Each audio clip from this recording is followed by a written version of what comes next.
1 करोड़। हमारे देश में लगभग 1 करोड़ लोग फुटपाथ और ठेलों पर सामान बेचकर अपना और अपने परिवार का पेट पालते हैं।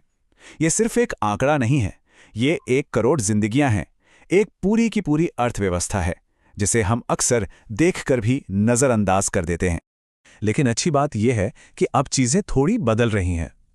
कई संस्थाओं की कोशिशों के बाद अब सड़क पर सामान बेचने को आजीविका के अधिकार के तौर पर देखा जा रहा है। सरकार भी ऐसे कानून बनाने पर सोच रही है जिससे इन लोगों को काम करने के लिए एक पक्की जगह मिल सके। चलिए अब इस सड़क की धूल मिट्टी से निकलकर चलते हैं एक ऐसी जगह जहां एसी की ठंडी हवा है और शीशे के चमकते दरवाजे हैं।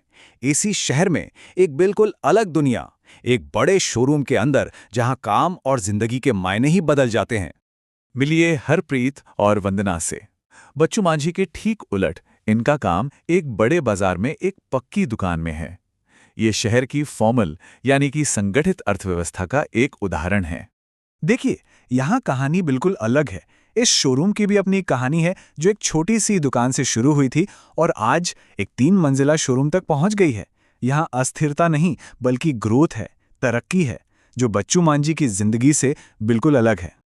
ये कामयाबी अचानक नहीं मिली, इसके पीछे सही प्लानिंग है, एक सिस्टम है। वो देश विदेश से माल मंगवाते हैं, उसका विज्ञापन करते हैं और अपने यहाँ लोगों को नौकरी भी देते हैं। इसी सिस्टम की वजह से उन्हें वो आर्थिक सुरक्षा मिली जिससे वो अपनी कार और फ्लैट जैसे सपने पूरे कर पाए। एक ऐसी सुरक्षा जो बच्चू मांझी जैसे लाखों लोगों के लिए आज भी एक सपना ही है। तो अब हमारे पास एक ही शहर की 2 तस्वीरें हैं, 2 कहानियां हैं, एक बच्चू मांझी की, दूसरी हरप्रीत और वंदना की। चलिए अब इन दोनों को आमने सामने रखकर इस फर्क को और साफ साफ समझते हैं। ये स्लाइड इस फर्क को आईने की तरह साफ कर देती है। एक तरफ बच्चू मांझी हैं, कोई काम की सिक्योरिटी नहीं, कमाई का कोई भरोसा नहीं और रहने के लिए दोस्तों के साथ एक किराए का कमरा। और दूसरी तरफ हरप्रीत और वंदना, काम की पूरी सिक्योरिटी, बढ़ती हुई इनकम और एक सोसाइटी में अपना फ्लैट। ये एक ही शहर में बसने वाली 2 बिल्कुल अलग दुनियाओं की हकीकत है। तो सवाल आखिर में यही उठता है। हम कहते हैं कि शहर मौकों का शहर है, पर क्या ये मौके सबके लिए बराबर हैं?